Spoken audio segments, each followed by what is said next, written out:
I don't normally, I talk in front of crowds normally. My eyes, I'm trained for my eyes to move across a crowd back and forth. This whole television thing, you know.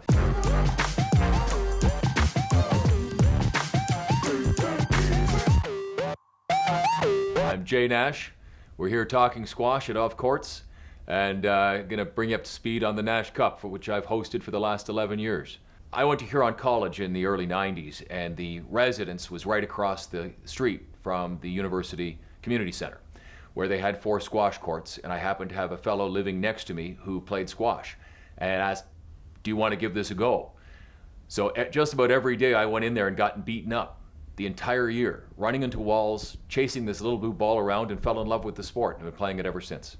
So the Nash Cup is now 11 years old. It started as an amateur draw in 2000. That was very good for those 7 years, and then we had an offer by a sponsor who wanted into our club, and thought, you know, we've run exhibition matches in London for the better part of 20 years at that point. What would happen if we tried to have a pro event?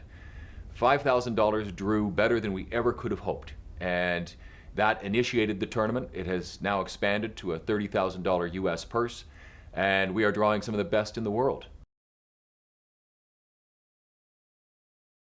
There's a lot of squash stories that we've seen, ranging from players' antics on courts through their antics off courts, many of which we don't want on record because you know, the way they behave is important to the PSA and to their image. But one that jumps to mind going back to about 2012 is Oliver Pett coming to town. He was a great British player who was in many of our early years, and we were able to get him a ticket on Via Rail coming in, and he was actually the last one. They were a sponsor at the time, so I had a little more money than just the basic Via Rail ticket and got him on Via 1. He came right to me when he came in, said, that is the best train I've ever been on in my life. I feel like a expletive tennis player, which was a wonderful reference because tennis has huge money in its purses and squash has next to none, and what he was trying to say. At that time, we were still trying to keep the crowd quiet, so I was able to turn around from that story and use that to get the crowd quiet, explaining the differences between tennis and squash. You know, 2 serves versus 1, the line is out versus in, and the fact that at Wimbledon, everyone's silent. Within that tournament, he then turned around and had the rally to beat all rallies against Clinton Liu that we have on film and on the site. Just beautiful. He was a great guy. He ended his career about 1.5 years later. Would be nice if he was back, but squash careers aren't always the longest thing. It's an interesting question because these things obviously change constantly as we go through, and you always hope to get the rising stars. This year we've truly nailed it. We have a 15-year-old out of the US named Marina Stefanoni. This is her first tournament outside of the US. She walked over her opponent last night. Her demeanor on the court is something else, and a power for a 15-year-old female is phenomenal. On the other side of the draw, we've been lucky enough to have the world #1 reigning junior champion, Mustafa Asal of Egypt. He claimed that title in June. He's here. There were some challenges on his visa. We have to thank our government in Ottawa and Squash Canada for pulling this one out. But he put on a true show last night, beating Nick Sakfi in 5. And when you watch these young people attack the sport, they're really coming at it with a fresh angle and some shots that the crowd hasn't seen before.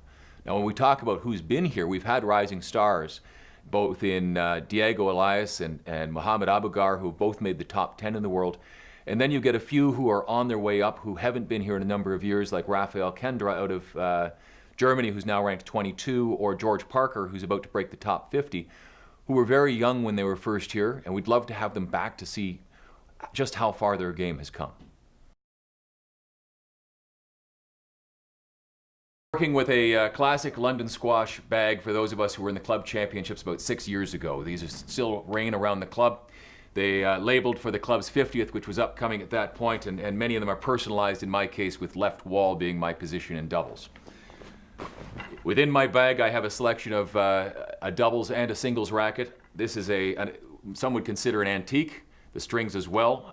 Harrow is a classic doubles racket, a little heavier than the singles racket.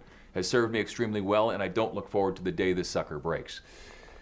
On the singles court, I finally went through some rackets recently. This is a Black Knight. I have to be honest, when it comes to the tension of my string, I have no idea. I count on the club pros to tell me what's going on and how this should be.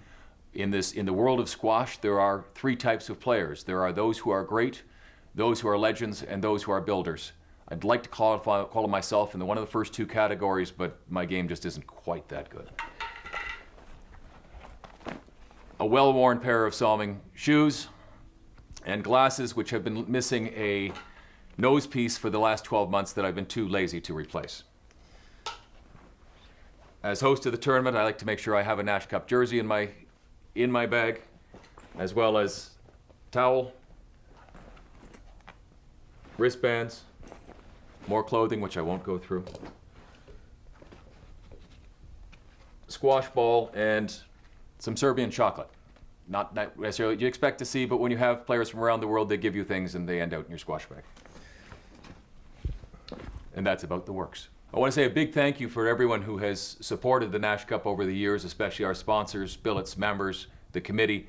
This is it's a volunteer effort. It's a not-for-profit tournament. It has been a tremendous success. We look forward to many more years of running it here in London. And I'd invite you to check out the website, www.nashcup.com. We try and post everything that's important on there and stream to social media. Thank you.